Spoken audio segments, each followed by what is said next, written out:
Aujourd'hui, on est donc à Asara Betevet et on gêne. Tout simplement parce que c'est pas ce qui s'est passé quelque chose une fois, mais c'est tout simplement, il est dit que toute génération dans laquelle le temple n'est pas reconstruit, c'est comme si qu'il avait été détruit dans sa génération. C'est-à-dire que le fait qu'on n'a pas de nouveau le Beth Amikdash, le temple, c'est-à-dire que nous, on est aussi fautifs que ceux dans la génération dans laquelle il a été détruit. Et on va donc parler un peu de cela. Donc aujourd'hui, Asara Betevet, c'est le début de tout cela, puis c'est le siège de Yerushalayim. Il faut savoir que, malheureusement, le premier Beth Amikdash, nous le savons, a été détruit pour trois raisons. Shvichut Damim, Avodah Zarah, Gilui Arayot, et le deuxième pour Sinat Chinam. Mais ce qu'il faut aussi savoir, c'est que pourquoi on a perdu Eretz Israël, donc Avodah Zarah. Comment on peut imaginer que l'Am Israël fasse de la Avodah Zarah? La Gemara nous répond à cela dans Masechet Sanhedrin. Elle nous dit, écoute bien, parce qu'apparemment aujourd'hui on n'est pas en Avodah Zarah, apparemment. Et la Gemara nous dit, attention, le Am Israël, au début, avant que le Am Israël naisse, il y avait la Avodah Zarah. Mitehila, on dit Avodah Zarah, on commence comme ça l'histoire de la sortie d'Égypte pour rappeler. Pourquoi elle nous a raconté dire que le père d'Abraham était Avodah Zarah? C'est parce qu'une fois qu'on a reçu la Torah, une fois qu'on voit la vérité, comment peut-on retourner à la Avodah Zarah? Et la Gemara donne la réponse, elle est très simple. Lo Avdu Avodat Zarah, et là, Kedé Léatir et à Arayot et Pharésia. Uniquement pour tolérer l'adultère. C'est-à-dire que le vrai problème, ils avaient un problème, c'est que la Torah interdit l'immoralité de l'adultère. Alors comment on fait pour se le tolérer? Pour pas que la Torah, on peut nous faire des reproches à faire, on trouve à redire sur la Torah.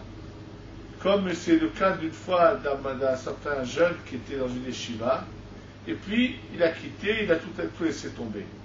Et quand il rencontre quelques années après dans la rue son Rosh Yeshiva, et il veut parler avec lui, il lui dit, ah, moi je suis parti parce que j'avais des questions sur la Torah. Il lui a dit, écoute, si tu avais des questions, moi j'ai des réponses à tes questions. Mais à des réponses, j'ai pas de réponse. C'est-à-dire qu'en fait, parce que tu avais envie d'une vie de débauche, tu t'es inventé des questions pour justifier, pour calmer ta conscience. C'est pas que tu as aussi fait des questions, viens les poser. Mais c'est parce que tu as envie d'une vie de débauche que tu trouves des questions et que. C'est-à-dire qu'en réalité, on peut discuter avec un interlocuteur qui est à la recherche de la vérité et que lorsqu'il a un problème, on peut lui expliquer, lui faire comprendre. Mais lorsqu'on est en face d'un interlocuteur qui a déjà des preuves pour lesquelles il décide que sa manière de suivre est la meilleure, on n'a rien à faire avec lui. Maintenant, comme j'ai dit, quel est le rapport que nous avons nous avec l'Avodah Zarah? Le rapport, il est très simple. Il ne faut pas oublier qu'il y a une forme d'Avodah Zarah qui n'a jamais disparu. Celle de Peor. Peor, qu'est-ce que c'est? Le Ham Israël, ils sont dans le désert et viennent les filles de Moab et arrivent à leur faire la Avodah Zarah de Peor. Alors celui qui sait ce que c'est va se demander comment des gens un peu intelligents, pas beaucoup, même un petit peu seulement, peuvent faire une telle Avodah Zarah. Et qu'est-ce que cette Avodah Zarah? C'est une statue, on rentre dans cette salle, des statuettes, et tout celui, en fait c'est des toilettes publiques en une très grande dimension, et tout celui qui a besoin de se vider va là-bas. Et quand une fois la Gemara raconte qu'il y en avait un qui avait entendu ça, il était tellement surpris, outré, il se dit mais ils sont fous ces gens-là, mais il a dit je veux bien me moquer d'eux. Et quand il avait vraiment besoin de se vider, il est rentré, il a fait ce qu'il ses besoins, et après il a pris la Avodah Zarah avec laquelle il s'est essuyé. Et il était tout content parce que c'était vraiment bien dégagé. Alors ils m'ont dit, oh, il n'y en a pas un qui a aussi bien servi la Avodah Zarah que cela.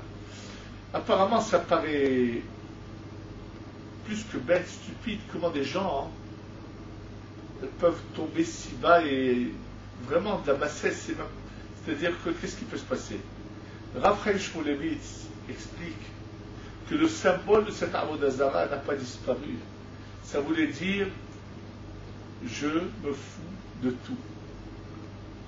Il y a une expression que je ne pourrais pas dire que les Français utilisent, quand il va dire à quelqu'un qui les ennuie un peu trop, ils lui disent tu me fais, puis ils disent un mot grossier. Ça veut dire que finalement je fais ce que j'ai envie, personne ne me dira ce que j'ai à faire.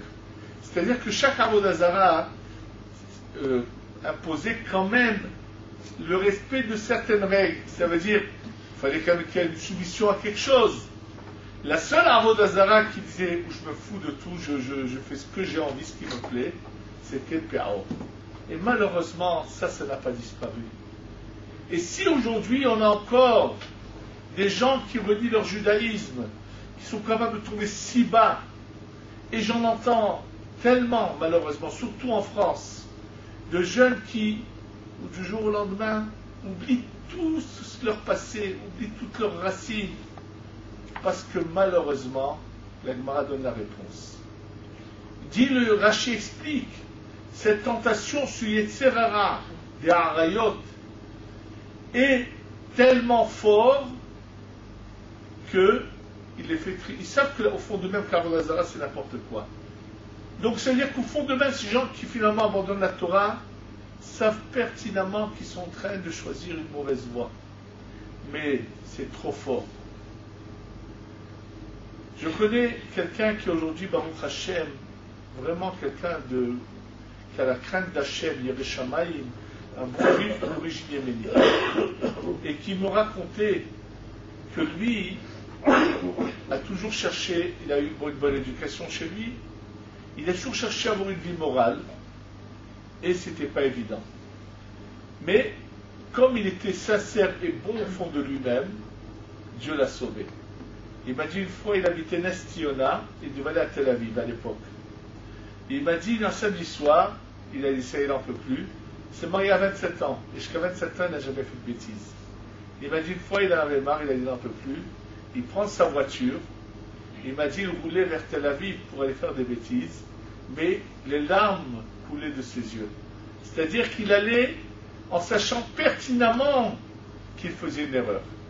Et de nouveau, Dieu est intervenu, l'a sauvé. Il m'a dit, il arrive à une route où il devait s'arrêter, et blanc, il renverse une femme. Dès qu'il l'a vu, qu'il l'a renversé, il était sûr qu'il avait, je ne sais pas ce qu'il avait fait. Il est comme un fou, il lève les yeux au ciel, Dieu, j'ai compris, mais il avait du remords. Il descend en voiture, et voilà le miracle, elle n'a rien eu. Elle se relève, elle ne va pas aller à l'hôpital. Elle dit, bon, elle s'en va. Il m'a dit, j'ai compris, j'ai fait demi-tour, je suis rentré chez moi. C'est vrai, il a eu la chance que, mais ça c'est parce que, Bederer she'ha'adam rotzeh lalechet, kodechinoto. Dans le chemin dans lequel l'homme veut aller, Dieu le fait aller. C'est-à-dire que celui qui tous les jours, en ouvrant les yeux, va dire Modéani, va lever les yeux au ciel, va faire sa prière, va dire Kadosh Baruch Hu. Je sais que c'est ça la vérité. Je sais que c'est dur, j'ai des fois des difficultés, mais je demande de m'aider, alors Dieu l'aidera. Mais celui qui veut se laisser aller, malheureusement, risque de rater et de gâcher sa vie. Combien, malheureusement, ces jeunes qui n'ont pas la force de résister et commettent de grandes erreurs, ils doivent en prendre une leçon. Il faut savoir qu'à partir de la semaine prochaine, ici en Eretz, c'est très répandu, commence la période des Shovavim. Cette période des Shovavim est une période pendant laquelle nous révèle la Kabbalah, le Harizal, que nous sommes en mesure de réparer les fautes qu'un homme peut faire, aussi bien une femme, bien sûr, mais bien sûr, c'est qu'à une condition. C'est que celui qui a pris l'engagement de ne plus jamais fauter. Quand une fois, j'en avais fait part malheureusement à des gens qui étaient très bien sérieux, qui voulaient réparer leurs erreurs de jeunesse, Et eux ont cru bien faire de le dire, de le raconter à d'autres personnes dans leur travail qui étaient d'origine juive comme eux. Et qu'est-ce qu'ils ont finalement découvert? Chaque semaine on faisait la réparation d'une faute précise. Bon, bien sûr, les Shoravim sont essentiellement basés sur un homme qui, pas endormi, mais délibérément, se fait des écoulements, qui est quelque chose de très, très grave. Il a presque le statut d'un assassin, il faut le savoir, et que ça peut complètement le déstabiliser, et ça peut lui provoquer de graves problèmes dans la vie. Je peux vous raconter beaucoup d'exemples, j'en donne un par exemple que je sais, où quelqu'un qui commençait vraiment à perdre un peu la raison, et qui était parti voir avec des amis à moi le tzaddik de Ranana. Mais il ne voulait pas dire ce qui se passait, il venait se plaindre qu'il a des problèmes, et naturellement, tout de suite, le tzaddik de Ranana, Alav Shalom, Rav Yitzhak Overman, n'a même pas voulu le rentrer chez lui, et il lui a dit en face, pourquoi il lui a dit en fait, parce que par cette erreur qu'il fait de faire cette chose aussi grave, il a provoqué la misère chez lui, et cette misère lui a fait perdre presque son équilibre, et il lui a dit qu'il devait donc avant tout réparer cette fois. Donc la période des Shovavim est essentiellement basée sur cette erreur-là. Mais c'est le moment de réparer les erreurs commises avec une femme nida, avec une goya, avec Eshetish, avec toutes sortes de cas. Et à plus forte raison, Khalila Bechaz Hashem Yatzilenu, cette vulgarité qui s'est répandue de l'homosexualité. C'est des choses qu'il faut aussi réparer si ce cas les a fait. Et il faut savoir que beaucoup de gens qui veulent déformer la Torah ont le culot de vouloir raconter que soi-disant, avec une goya, il n'y a pas d'interdiction des bêtises de ce genre, ce qui est complètement faux. Le Zohar dit qu'un homme qui a une relation avec une goya, au moment où il a cette relation, c'est comme s'il se prosternait devant la Avodah Zara, devant l'idolâtrie. À part que dans son Guéhinam, dans son enfer, il y a un emplacement particulier pour ces âmes-là, parce qu'elles ont une apparence qui est plutôt honteuse, donc ils seraient gênés par rapport aux autres, c'est qu'ils ont leur âme à l'air d'être constamment attachée à une chienne. Kshurabo kakelev. Et cette image n'est pas une image par hasard qui a été choisie, elle a une raison profonde, mais c'est pour dire la gravité des choses. Et, bien sûr, il faut pour cela réparer ces erreurs. Malheureusement, Eretz Israël s'appelle Eshet Hayil, la femme vertueuse. Et c'est pour ça que nous, on doit revenir pendant cette période-là, où on va en parler de l'exil d'Égypte, qui est la réparation de Adam Arishon, des âmes perdues par son erreur. C'est le moment pour nous de venir réparer également. Et cette sainteté-là peut faire que la Goula vienne. Mais pour cela, il faut prendre conscience et stopper cette Avodah Zara dont on a parlé, qu'on appelle Pe'or, qui veut dire que je fais ce qui me plaît, je fais ce que j'ai envie, je me fous de tout le monde, je n'ai aucune discipline. Ça, il faut bien comprendre que cette manière d'agir vient du fait qu'on veut se tolérer n'importe quoi. Comment on fait pour réparer cette faute? Alors, première chose, réparer, c'est ce que dit le Rambam, c'est harata, c'est-à-dire le regret, aziva tahet, se complètement s'arrêter totalement, d'essayer de ne plus fauter, et à ce moment-là, la base, et c'est ça la tchouva, mais il y a au-delà de cela. Rabbi Udaftaya, qui était grand Mekoubal, raconte dans son livre quelque chose d'incroyable. Il raconte qu'un jour vient le voir un vieil homme qui sait qu'il ne reste pas longtemps à vivre, mais qui a grandi dans cette notion, cette connaissance où on sait que, comme on dit un jour, il faut passer à la caisse et payer l'addition. Donc cet homme-là, comme ici, qu'il n'est pas loin et dans le tour pour arriver à la caisse, il vient chez Rabbi Daftaya et il lui dit, Kvod Harav, dans ma jeunesse, j'ai fait une grave bêtise.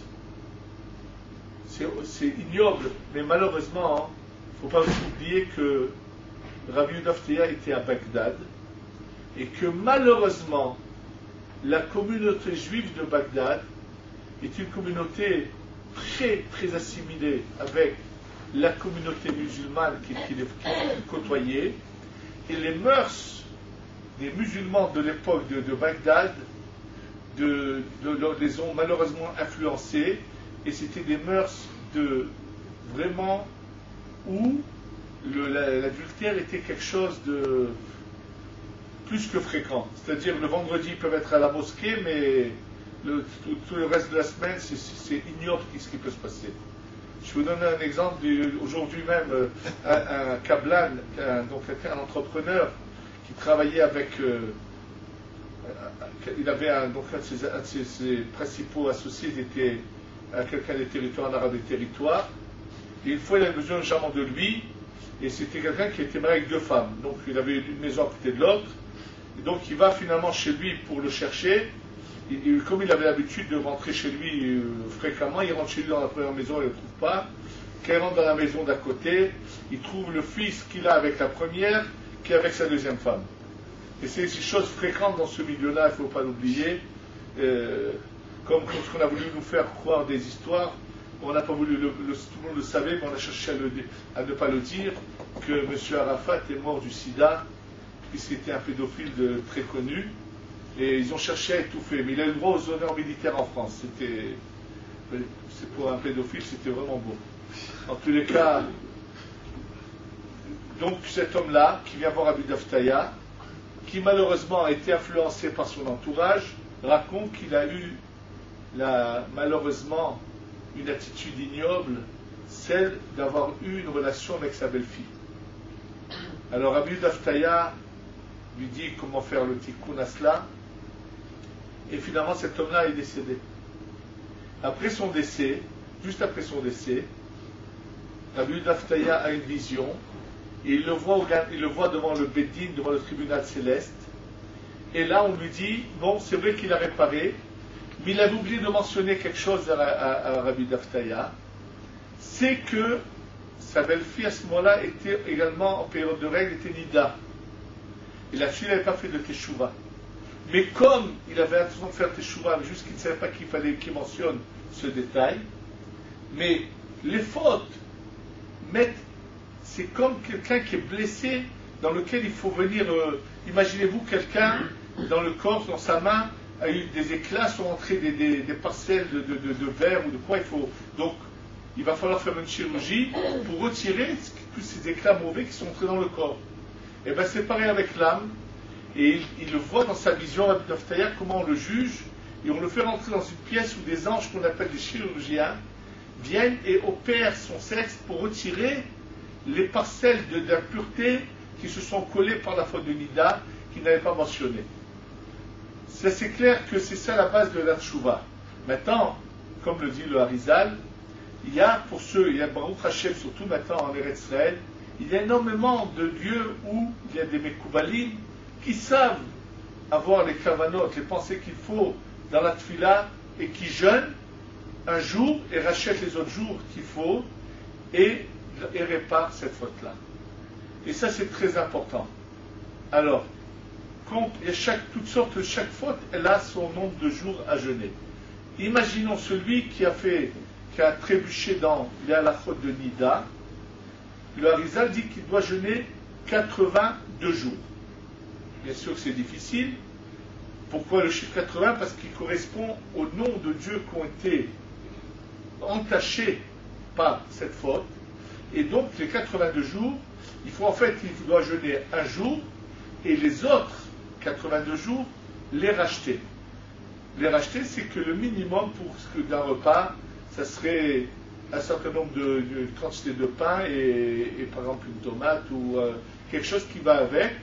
ça correspond à 2 ou 3 shekels par jour, c'est le minimum, et donc fois 82, et il y a un texte à réciter, et même celui qui ne peut pas, au moins peut jeûner, et demander que dans les lieux où sont faits ce tikkun, que soit fait pour lui le tikkun en question. Bien sûr, celui qui a Khalila fait une faute avec ce qu'on appelle échétiche, une femme mariée, c'est 1025 jeunes, c'est 3 fois 375 en fait. 1025 ta'aniyot, à peu près, je pense que oui. C'est en tous les cas des nombres fabuleux de ta'aniyot qu'il faut faire dans chaque faute. Avec une Goya, c'est 216 chaque. Bon, et il y a des cavanotes bien sûr particulières. Mais ce qu'il faut surtout se rappeler, c'est comment prendre ses précautions. Et c'est pour ça que la Torah, elle donne des limites à respecter. Et dès qu'on commence à dépasser ces limites, alors plus personne ne peut savoir jusqu'où ça peut mener. Le cas, un exemple. Une famille qui était très ouverte et qui recevait régulièrement un soldat chez eux pour le Shabbatot et tout, et ça s'est fini par une aventure. Pourquoi? Parce que Chesed c'est une chose, mais il faut savoir garder ses distances. Trop de familiarité, vouloir se penser être trop malin, c'est faux. Il faut savoir que le Yetzer Hara était beaucoup plus malin que nous. Et je vais vous donner un exemple qui est ramené dans bien sûr dans le monde du Moussar, ce qu'on appelle la moralité, on se travaille.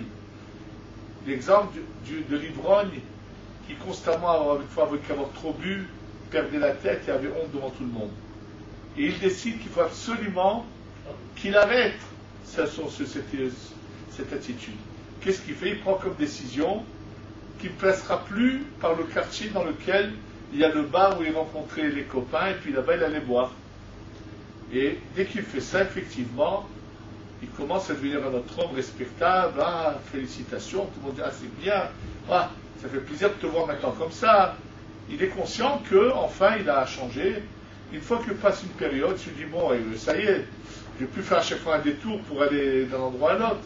Je passe dans le quartier, mais je ne passerai pas dans la rue où il y a le café, où j'avais l'habitude d'aller boire. Bon, ça passe une période passe, puis il se dit, bon, bah écoute, je passe dans la rue, mais je ne rentre pas dans le café. Tout va bien. Puis un beau jour, il dit, je rentre au café, mais je demande un cola, enfin un whisky, mais un vin. Il rentre au café, boit. Puis un beau jour, il dit, bon, je demande un cola et un whisky, mais je ne touche pas au whisky. Et quand le whisky est devant lui, hop, ça repart. Ça veut dire que finalement, ce qu'il faut être intelligent, c'est de ne pas jouer avec le feu. Et là, il arrive après son pantalon, on lui dit, mais dis-moi, tu sais combien de fois tu as fait des bêtises, tu as touché à des femmes faux, il dit, Ribono Shalom, quelqu'un qui est au bord de mer ne peut pas trébucher, c'est impossible. Nous dirons, tu as raison, mais qui t'a demandé d'aller là-bas? C'est-à-dire que finalement, notre sagesse, c'est de savoir prendre des précautions, comme la Torah nous le demande. Et être fier de notre moralité. Il faut savoir que Akadosh Baruch Hu, au début de ce cycle, de ce monde, a emmené le déluge parce que l'immoralité régnait dans le monde. À la suite de quoi les peuples, les survivants de ceux qui sont nés après de cela, avaient pris des décisions. Et on est en train d'assister, malheureusement, à un retour à cela. Et cela, ça doit nous faire penser. Nous, l'Oram Israël, on doit se renforcer dans la Torah. Et il faut savoir que chacun qui fait un effort n'aide pas seulement sa personne, mais il aide tout l'Oram Israël. Une des raisons pour laquelle Yosef Hatzadik est descendu en Égypte avant ses frères, c'est que lorsqu'il s'est retrouvé face à l'épreuve qu'aucun homme au monde n'a jamais eue et n'aurait jamais pu surmonter, il a réussi à affaiblir l'immoralité égyptienne, et c'est pour ça que lorsque le peuple d'Israël était en Égypte, à part une femme, aucun, ni homme ni femme, n'ont trébuché. Qui leur a préparé le travail? Yosef Hatzadik. Lorsqu'un homme se fait l'effort et domine son Yetzer Hara, il ne fait pas que du bien à lui-même, il affaiblit d'une manière générale le Yetzer Hara des autres, il les aide également à se surmonter leur Yetzer Hara et à faire tchouva. C'est pour ça que c'est important de penser à chacun aux efforts qu'il peut faire dans sa manière d'agir. Pareil, il y a la faute que chacun, c'est dans sa maison qui sait s'il les respecte ou pas. Et pour cela, pour les respecter, il faut le savoir, il ne faut pas jouer. Il y a la faute, les lois qui concernent la séparation d'un couple pendant la période d'une femme est nida, le siman c'est kouf tzadik he, qu'on lit en hébreu katse. Et j'ai entendu du Rav Elbaz qui a dit, c'est à la faute là, il faut les observer, mina katse, c'est-à-dire d'une extrême à l'autre. Dans ces halachot, il est mentionné que pendant la période d'une femme nida, le couple ne se donne pas d'objet de main à main. Quand on a quelque chose à donner à sa femme, on le pose ou vice-versa. Parce qu'il faut il faut mettre des limites. Et si on joue avec le feu, personne n'est responsable, et c'est sûr qu'on peut trébucher. Une fois, un homme très amer dans sa voix m'avait appelé il y a des années de cela. Au 6e jour des 7 jours de pureté, un jour avant le mikvé, ils ont trébuché. C'était pas du plaisir. Il avait de l'amertume après dans ce qui s'était passé. Comment ne pas arriver à cela? Il faut savoir être intelligent. Il faut savoir respecter les moindres détails de la Torah. Et c'est ça qui nous aidera à surmonter les épreuves à l'avenir. Pas penser qu'on est fort. L'intelligence, c'est celui qui est fort, celui qui prend des distances.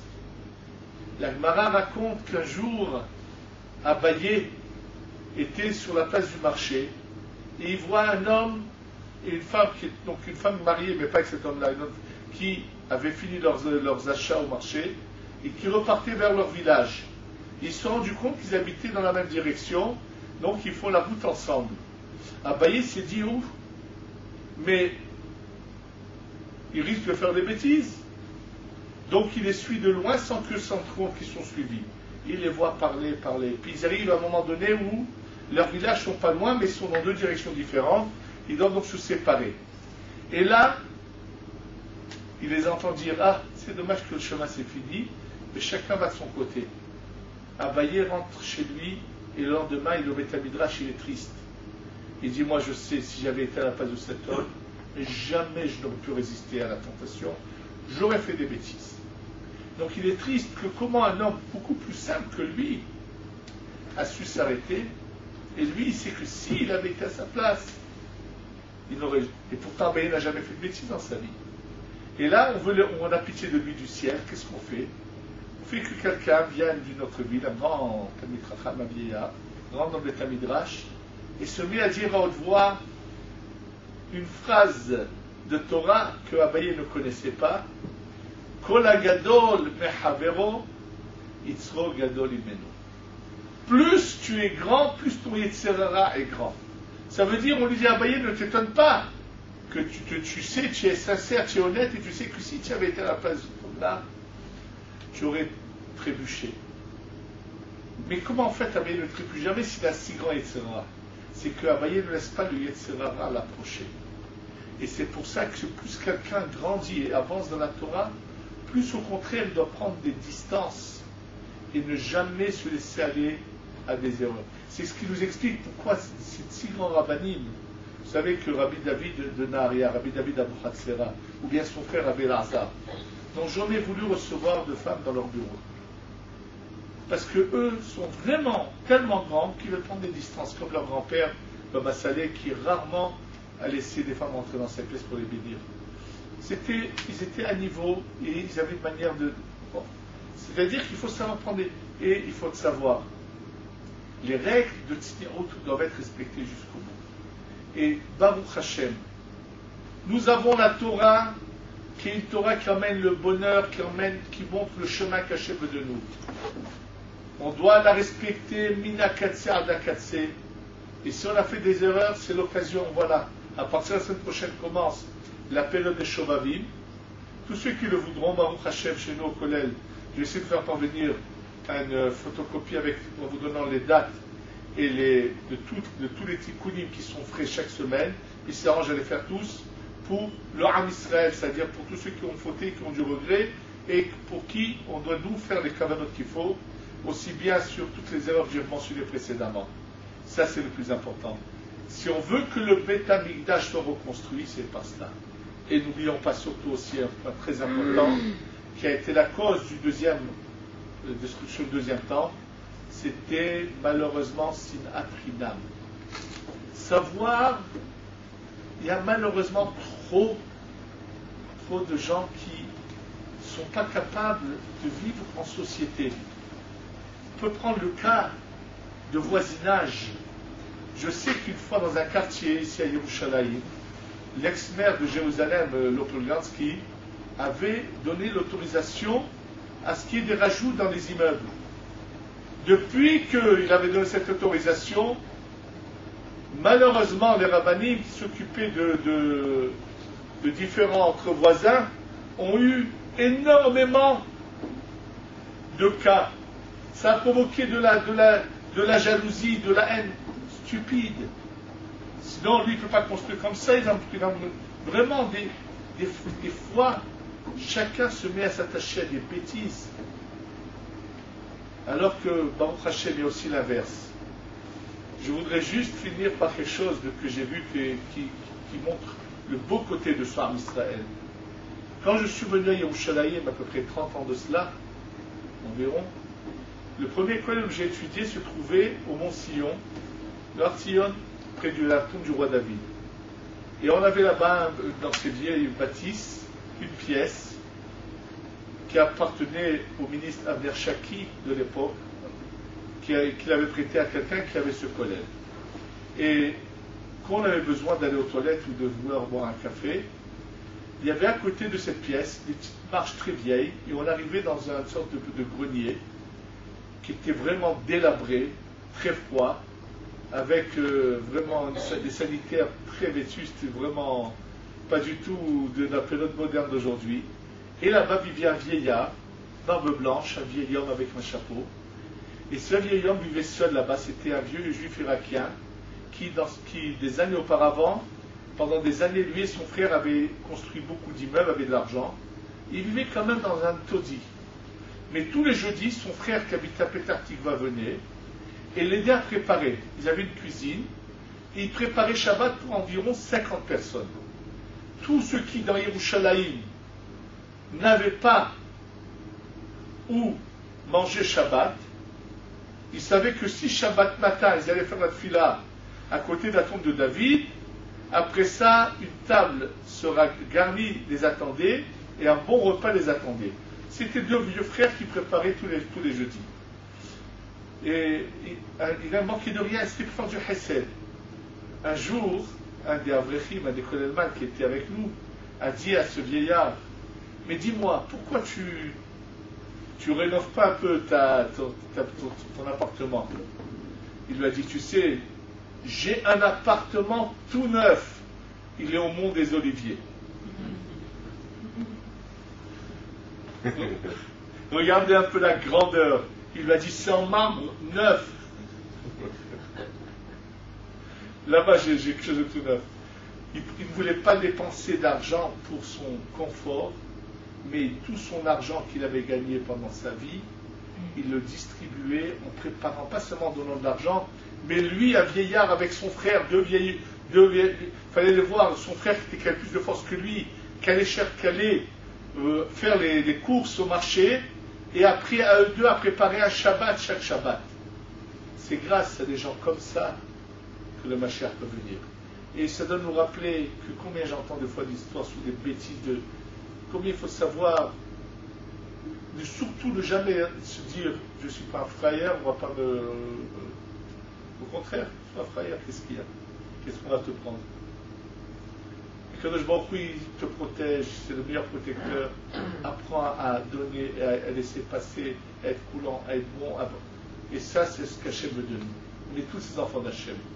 Donc on va essayer de réparer tout cela et que Be'ezrat Hashem, on va surtout prier pour qu'Akadosh Baruch Hu fasse qu'il protège d'abord tous nos soldats et tout le peuple d'Israël dans le monde entier du mal, et qu'enfin, à part la prière que j'adresse à Hachem pour protéger tous ces gens-là, c'est aussi l'occasion de dire quel dégoût de voir l'hypocrisie, le mensonge du monde entier qui, lorsque ici des obus, des kassams étaient tirés sur des innocents, aujourd'hui une enfant de 3 mois a été blessée au pied par un éclat.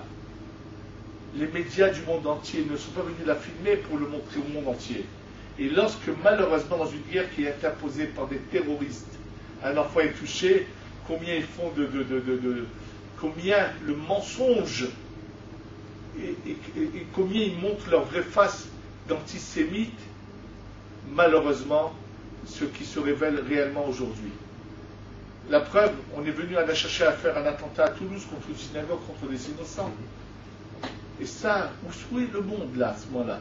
On s'attaque à des innocents sans raison. Mais on le sait, la Torah nous l'a enseigné. Alachahi, Esav, sonné le Yaakov. C'est une halakha. Esav dans son ensemble et Yaakov. C'était l'erreur des Juifs en Allemagne qui s'imaginaient que ce peuple aussi, qui était dans vraiment civilisé, qui était à la pointe de la civilisation. Et on a vu ce qu'il était capable de faire. Et malheureusement, ils sont nombreux à être capables encore de faire la même chose. Mais Baruch Hashem, Kadosh Baruch Hu est là pour nous défendre et nous protéger, il le fera toujours. Et que tout l'Am Israël le comprenne, revienne en Eretz Israël et qu'on ait la Goula Shlema. Amen. Amen.